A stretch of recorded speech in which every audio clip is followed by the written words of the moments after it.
said I was going to make all my videos this month love themed, but you know what? Dodie is kind of like my musical soulmate, and so it works.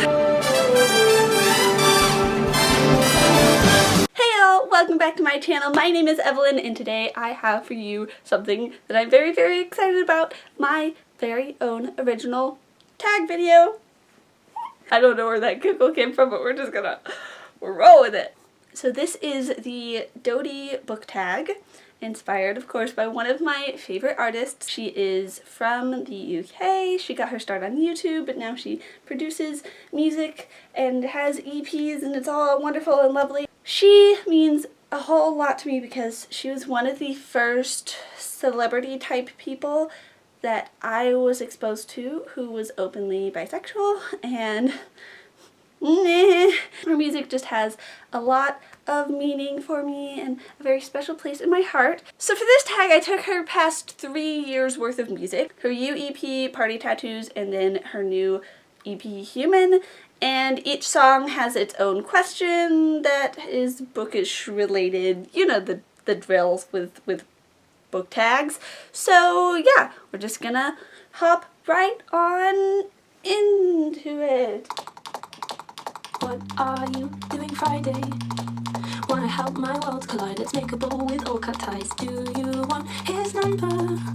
Or shall I be the one to call? I haven't seen him much at all. It could be weird, but I think I'm into it. You know I'm one for the overly passionate. I like you and I like him. We could all be the best kind of friends. You said you're into closure. Shake hands like you're supposed to. I'll be in the middle, you two belong. You've got so much in common. Talk about your taste in women. I'll be in the middle, you two get along.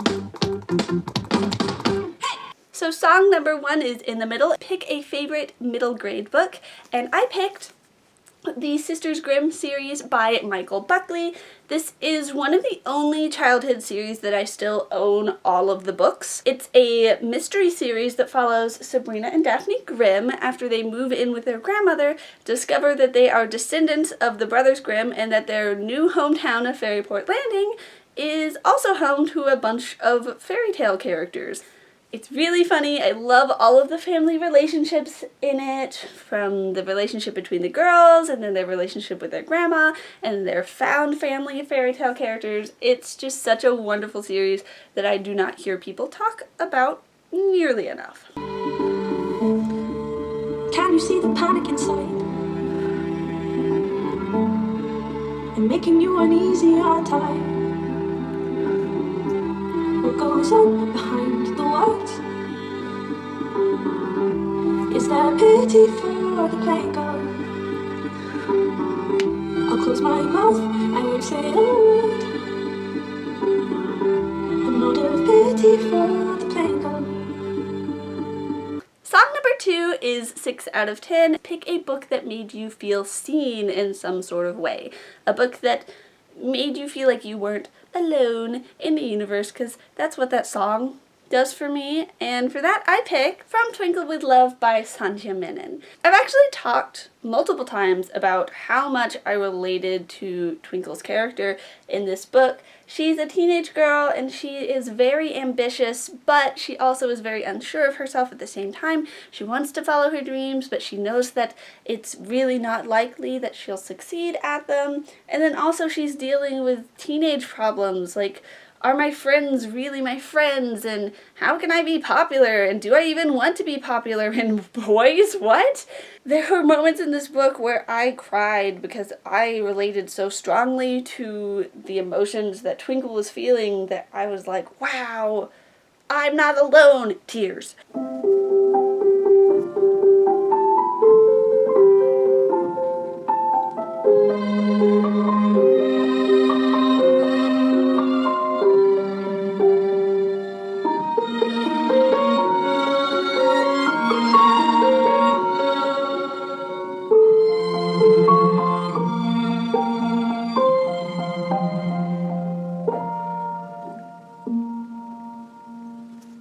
Song number 3 is instrumental. Pick a story told in an unusual format. I forgot to grab all these books before I started this video, and now I'm filled with regret. Adeline and the Yellow Cat by Chris Riddell. This is the first book in a 4-book series, and Chris Riddell is one of my favorite illustrators of all time, and so this book is told about 50% in actual text, and then 50% in really gorgeous and funny illustrations. For example, the series follows a clever little girl named Adeline and her best friend Mr. Monroe, and they like to solve mysteries. I absolutely loved this book when I first got it as an ARC as a child, and I still love it to this day.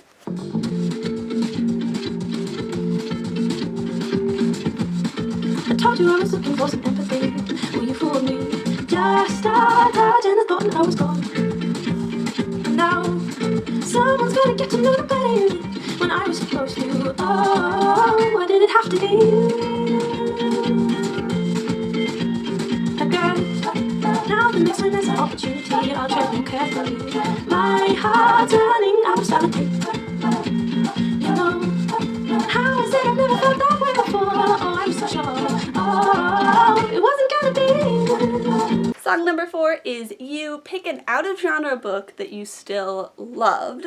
The book that I picked, I don't have on me right now, but it's Truly Devious by Maureen Johnson. It's this wonderful kind of true crime mystery novel told in dual perspective that really made me fall back in love with mysteries this year. So when I picked this book up at the beginning of 2018, I hadn't read a mystery in a really heckin' long time. After I finished, I needed to get my hands on more, but the second book didn't come out until this year, so I ended up reading several other mystery novels throughout the course of the year and really enjoying them, if not loving them just as much, and I'm just really thankful that I decided to pick that book up just because Maureen Johnson helped write Let It Snow. Even though it's totally different, I still loved it, so. I've got a secret for the mad. In a little bit of time it won't hurt so bad. And I get that I don't get it, but you'll burn right now, but then you won't regret it. You're not gonna believe a word I say. What's the point in just drowning another day? And I get that I don't get it, but the world will show you that you won't regret it. Song number 5 is Secret for the Mad. Pick a book that has good mental health representation. Of course, for this prompt, I have to talk about The Astonishing Color of After by Emily X.R. Pan, one of the most beautiful books that I read in 2018. It honestly touched me so very deeply, and I really wasn't expecting it. I knew that people were raving about it on BookTube and BookTwitter, and it exceeded all of the expectations that people had set for me. It's just such a wonderful depiction of both depression and grief, and this beautiful magical realism novel, and follows a girl named Lee whose mother has recently committed suicide. Lee believes that her mother, after she died, turned into a bird, and so she goes to Taiwan and meets her maternal grandparents, who she's never met before, so that she can try to uncover the secrets of her mother's past and figure out why she was so depressed. And it's just absolutely gorgeous. I have a question. It might seem strange. How are your lungs? Are they in pain? 'Cause mine are aching. Think I know why. I kinda like it though. You wanna try? Oh, would you be so kind as to fall in love with me? You see, I'm trying. I know you know that I like you, but that's not enough. So if you will, just fall in love. I think it's only fair. There's gotta be some butterflies somewhere I wanna share. 'Cause I like you, but that's not enough. So if you will, just fall in love with me. Song number 6 is Would You Be So Kind? Pick a character that you wish was your love interest. This is a tough question, and I am fully aware of how tough it is. My list of fictional crushes is like 1,000,000 miles long. So I'm just gonna go with what my heart is telling me in the moment, and in the moment it is telling me Piper McLean from the Heroes of Olympus series, who's the character that I just thought I really wanted to be like, And then I realized I was bi, and I was like, oh. My obsession makes sense now.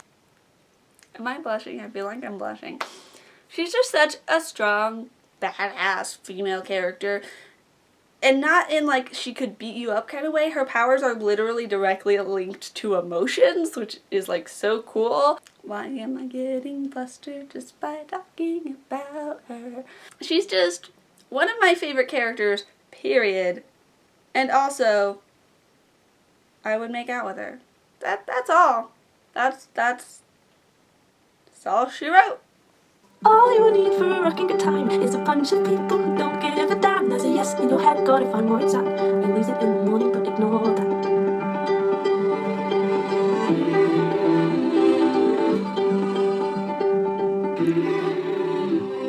And we're not bruised, they're just body tattoos, and that colorful mess is just color for regret.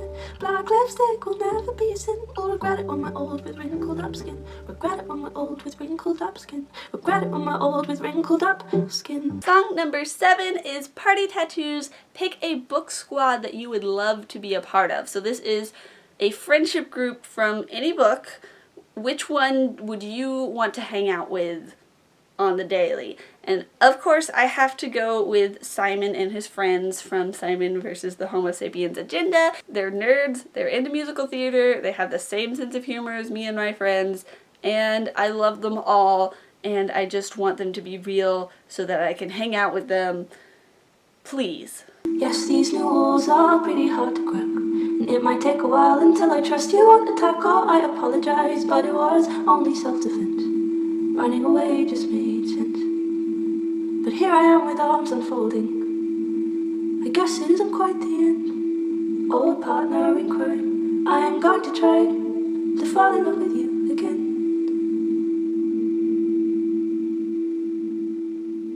Question number 8, Arms Unfolding, a book that you couldn't finish the first time. So something that you started to read, had to stop, and start over later.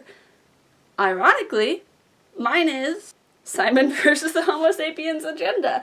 This book is one of my all-time favorites, but the first time I read it, I just wasn't vibing with it at all. It was like right after it had come out, and I feel like I wasn't comfortable with reading stuff about sexuality at that point. I wasn't comfortable with my sexuality at that point, if you know what I mean. So, reading a book about a gay boy was kind of like, oh, too close to home, bye. And of course now I love it so very much. So, we've moved on. We've gotten over that. Kind of a shame that little Evelyn didn't finish this when she first picked it up, because it probably could have helped her deal with some of her issues. Slightly less little Evelyn is grateful for it anyway. Tell me again about how it hurts being awfully loud for an introvert. Get out of my room, smile wiped clean. Isn't it weird to be so mean? I'm guessing that I've grown horns. I guess I'm human no more. I can tell I've rotted in your brain. Oh, how easily passion twists. You think I'm a crazy bitch. I craft my words to fit your head, cause no one listens to the dead. So maybe I'll talk to you the only way I know how to. I've said my speech to sharpen teeth. You break the rules and spikes grow from your skin. Please let the devil in.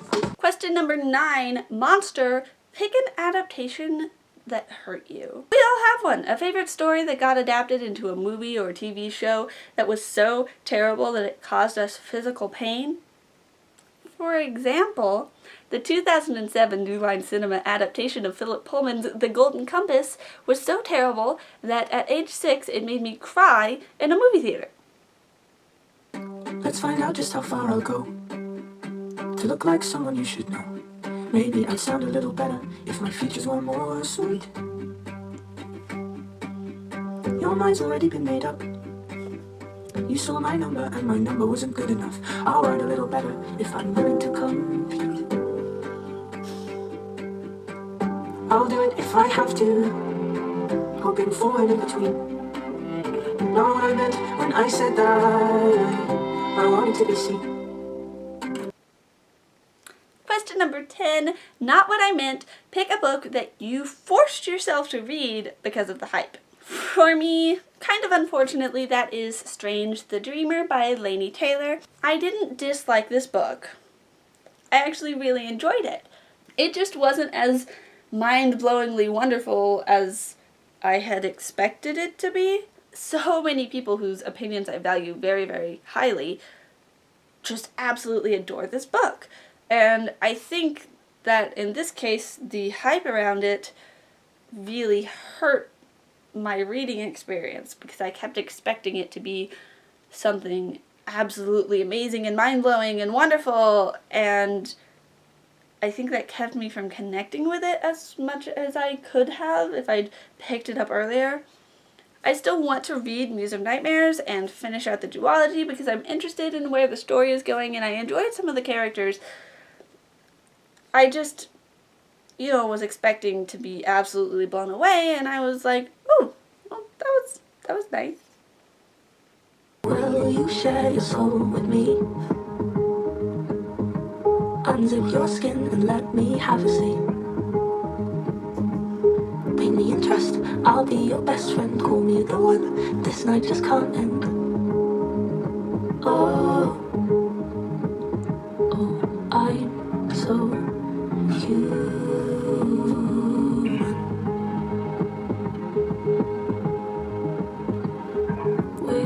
We're just human.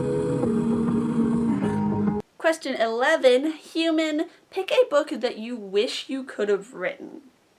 And for me, that's pretty easy. The Reader Trilogy by Tracy Chee. I knew I couldn't get through a month without talking about these books. These are just so beautifully crafted, intricately plotted, all of the characters are wonderful, the story is amazing, the world building is out of this world, and I just want to know how she does it. I just want to pick her brain so bad. I wish I'd written this book because, damn, I would be proud of myself. Am I allowed to look at her like that? Could it be wrong when she's just so nice to look at? And she smells like lemongrass and sleep. She tastes like apple juice and beach. Oh, you would find her in a Polaroid picture. And she means everything to me.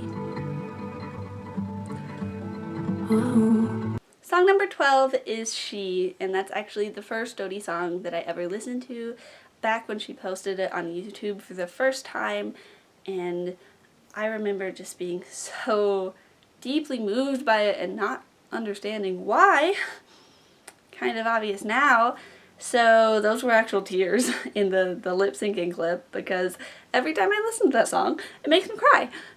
The question that goes with the song is pick a female romance. And I went with Abby and Jordy from The Summer of Jordy Perez and The Best Burger in Los Angeles because just like She was the first Dodie song that I listened to, this was one of the first books that I purposefully read because I knew that it was a sapphic romance and I had been searching for that representation in my life because I knew that it would mean a lot to me, and damn if it didn't. The Summer of Jordy Perez and The Best Burger in Los Angeles is a classic summer romance story. It's not really about queer issues, which is why it's so frigging amazing because it's just an adorable romance on par with anything that Morgan Matson writes, but it's two girls who fall in love. It's that simple, and that's why it's so amazing to me. I was told this is where I would start loving myself. Flirting's delicious, proved to be beneficial for mental health. All of my best bits pulled forward, collected, displayed. Sadly, I just think that I was disgusting today. You blew me up like a big balloon far too soon. I'm left a stuttering teen. How did I get here? It's all so quick and I feel sick. Red pushing down on the green. Could you love this? Will this one be right? Well, if I'm being honest, I'm hoping it might. Could you love this? Did you plan to fall? Well, if I'm being honest, oh, I bet it's not that at all. Hey guys, editing Evelyn, because once again, regular filming Evelyn is bad at her job, and this time she forgot an entire question on the tag. Song number 12, if I'm being honest, pick a book that you've put off reading because you're afraid you won't like it. For that I have Girls of Paper and Fire by Natasha Nagan. And a few months ago, everyone on BookTube and BookTwitter and just everywhere was raving about this book, and it's supposed to be this really cool fantasy novel with a female-female relationship, and honestly, it just sounds too good to be true, and I have yet to pick it up because I'm very, very afraid that I will be one of the assholes who didn't like this book. That's it. That's all. Back to your regularly scheduled lip syncing. He was certain, so was I. There was comfort in her sighs. Dreams and ideas should not be the same thing. You waited, smiling for this.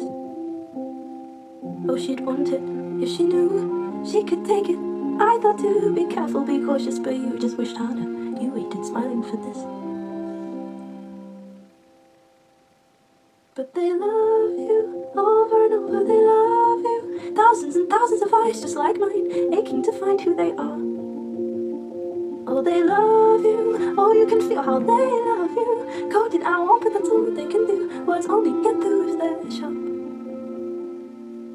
Song number 13, the last song in the tag, is Burned Out. Pick a book that got you out of a reading slump.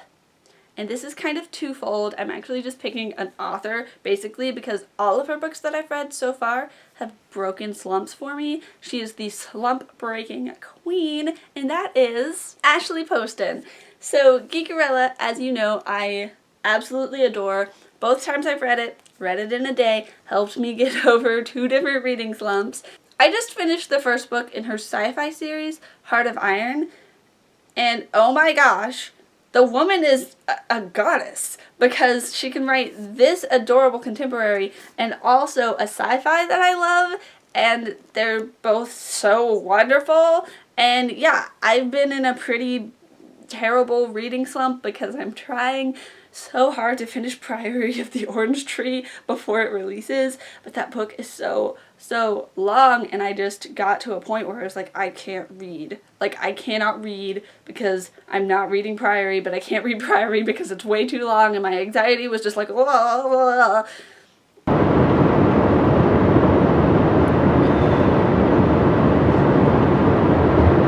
I did it! I'm done!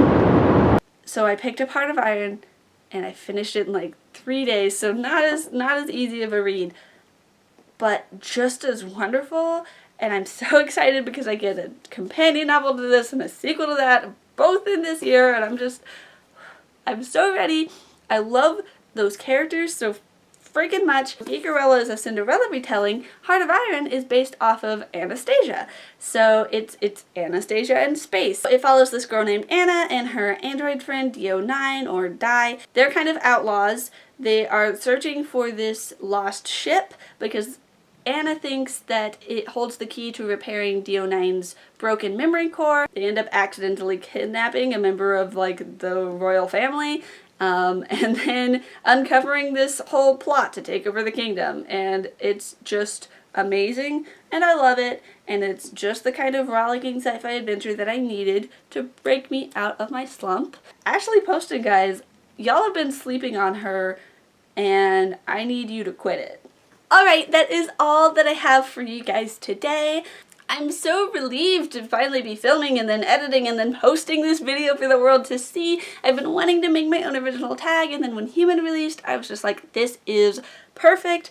So I tweeted about me possibly making this tag on Twitter, and it got way more response than I was expecting. So anyone who responded to that tweet, I'm going to tag. I'll tag them on Twitter, and then I'll put their names down below. I forgot to write them down, so I can't recite them for you at the moment. But thank Thank you guys for responding and giving me the courage to put this tag out there in the world. If you like this video and you want to see more content from my channel, click the subscribe button down below. If you love Dodie, or if you love any of the books that I talked about in this video, comment down below, please. I love talking to you guys. When I remember to reply to your comments, it's wonderful. With that being said, that is all that I have for you guys today. Thank you so much for watching. My name is Evelyn. I make new videos every magical Monday, and I'll see you real soon. Bye-bye. When I'm 80 years old and alone in my chair, will I look back on safety and be glad I didn't care? No! I can hear her screaming, love, she can learn. What else are you young for? Fuck it, hurt whilst you can.